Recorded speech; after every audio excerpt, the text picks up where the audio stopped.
Hey everyone, Jason Weckerle here. Right now, this is going to be the final Cominsky Runyan walleye cheater video. This might be old news for a lot of you because it happened about 2 weeks ago. I wasn't around to really catch the news reports, but I told you guys I would finish this series of videos and tell you what went on once the court date arrived. Cominsky and Runyan, they were the two walleye cheaters that were fishing in the Lake Erie Walleye Tournament that were found with weights and fish fillets inside the bellies of their fish. World news, the national news, everyone was talking about it. Even people who didn't fish were even talking about it. And it appears these guys were let off pretty damn easy in this situation. Even though they probably cheated in countless tournaments, which we know they did, which I'll get back to that in a second. Even though they broke the law, they were let off very easily. They were both given $2,500 fines and 10 days in jail.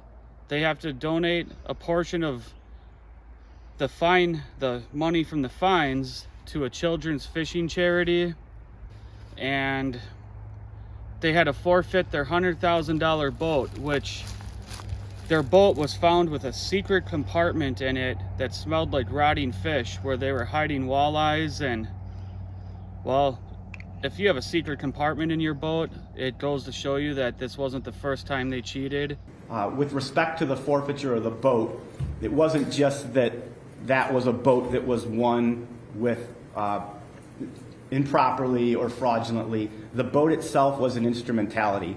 When the ODNR law enforcement officers executed a warrant and seized that boat and photographed that boat, they found a compartment on that boat that literally smelled fishy and was sort of customized to have a secret compartment that would have enabled these defendants to conceal, whether it be fish that they caught the day before or the lead weights that would allow them to potentially pass a boat inspection. Do you have photographs of that? I do have photographs of that.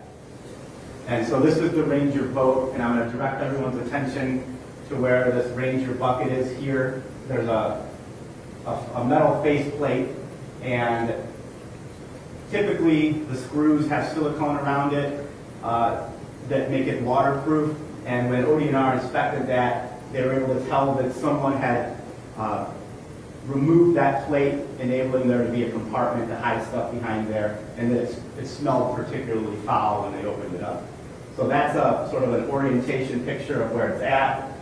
Here you see the faceplate where the bucket has been removed, and then they removed the faceplate here in the third picture, just to give the court a sense of how the boat was also an instrumentality of their cheating.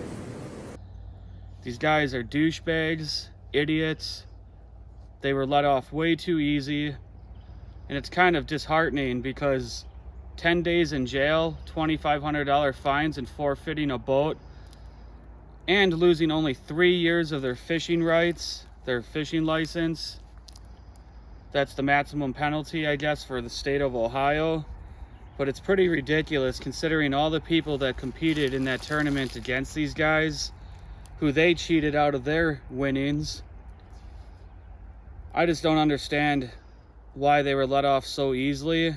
I've seen people get heftier fines for keeping too many fish, but I guess if you cheat in fishing tournaments and shove lead weights and fillets down the throats of your fish to cheat, and you hide fish in secret compartments in your boat, I guess that's all okay. Because, I mean, losing a $100,000 boat isn't easy, but if that was so important to them, then why the hell were they cheating?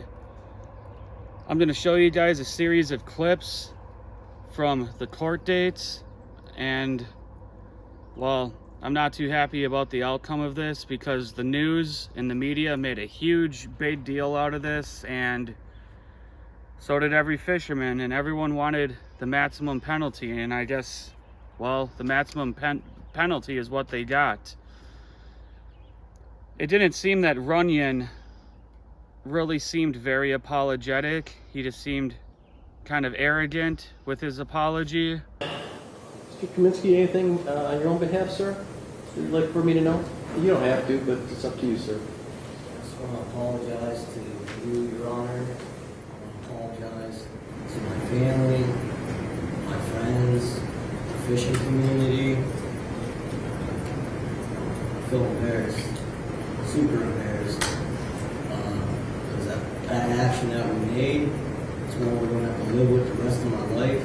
One my kids are probably going to end up seeing growing up that really hurts. I wish I could take it back.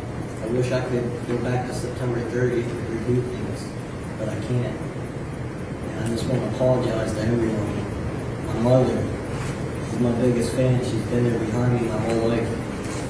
Without her, I wouldn't be nothing. And I know she's behind me, standing behind me, but I know she's upset with me. And that hurts the most too. I want to apologize to Jason Fisher. Me and him was pretty good friends, I would say. He took care of us. We had a lot of, people talking down, and he did stand behind us. I just want to apologize to everyone. It's a bad situation, and it's something I wish I could say it didn't happen, but I can't, Your Honor. I'm better than that. Definitely better than that. I'm sorry. Thank you. Mr. Runyan, anything you'd like to read? Yes, Your Honor. Thank you. I too would like to apologize to Jason Fisher and the LEWT, all the other anglers. Everyone is affected by this. Again, like Jason said, this is embarrassing. I'm ashamed. Most ignorant decision I've ever made in my life. I apologize to my family as well. They were always rooting for me. And I'm sorry to everybody affected. Thank you, Your Honor. Thank you. I don't know. There's really not much more I can say about this, or that I care to even say about this. But I said I'd finish this video. You guys can see for yourselves, judge for yourselves. 10 days in jail, $2,500 fine. Not that big of a penalty. Losing 3 years of their fishing rights makes no sense. They shouldn't be able to fish ever again. Hopefully they learn their lesson, but the arrogance and cockiness of these guys, something's telling me they just went through the motions in court. I don't want to sound arrogant or cocky, but I am confident that we should do well in this championship also, because it's just what we do. Winners win. It's just what we do. Winners win. And they're probably going to be right back at doing it again, because there's nothing stopping them from joining private club fishing tournaments. Nothing. I hope nobody ever lets these guys compete in their tournament, which I am thinking nobody will. But if they're giving back their license in 3 years, they're probably going to be right back at it again. New boat, everything else. But I'm pretty sure they probably got all the embarrassment in the world. Losing that $100,000 boat was probably a hard pill to swallow, but whatever. And if you enjoy this video, hit like, hit subscribe. Subscribe to the page. It helps out tremendously and gives me a reason to always make videos. I don't usually do fishing cheater videos. I do fishing tutorials, share my fishing trips with you guys. But I thought that this topic kind of made sense to cover, because fishing cheaters in tournaments are not anything new. Only these guys got caught really stupidly, and I'm sure you guys have seen all the footage. If you haven't, watch the other 5 or 6 videos I've done about this. But enjoy the rest of this video. You guys too have skills, but like so many other common criminals who come before me, you chose to use those skills in a nefarious way. The ancient Greek writer Sophocles wrote, "I would prefer to even fail with honor than to win by cheating." And really, at the end of the day, you're convicted felons and cheaters. After considering the purposes and principles set forth in sentencing, we'll find that you are amenable to community control sanctions. And for count one, would be put on Group B supervision for both of you. I'm going to impose a $2,500 fine, however, and court costs and supervision fees. I will suspend half of that fine, fees, and costs, provided that you guys make a like 1/2 charitable contribution to one of the 501c3 charitable organizations that focus on, fishing and children. There's Cast for Kids Foundation, Kids Fishing Foundation, Fish for Kids Charity Foundation, or the Ike Foundation. Any one or other of a foundation, a legitimate 501c3 organization that deals with children fishing. I will forfeit your license for the mandatory 3-year maximum.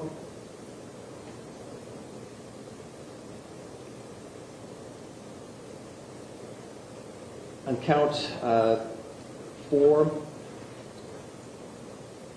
I'll give you a 30-day jail sentence, which I'll suspend.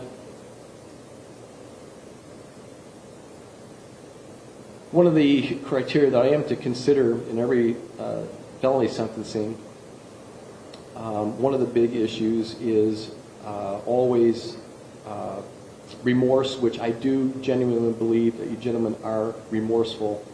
I felt I read that in your letters to me, as I've indicated to you, and I do believe that. But there is a consideration for deterrence, which I think is also an equally important consideration. And so while I will give you each a committee control sanction, I'm going to start you off with a 10-day jail sentence. My deputies are in the courtroom, Mr. Brown.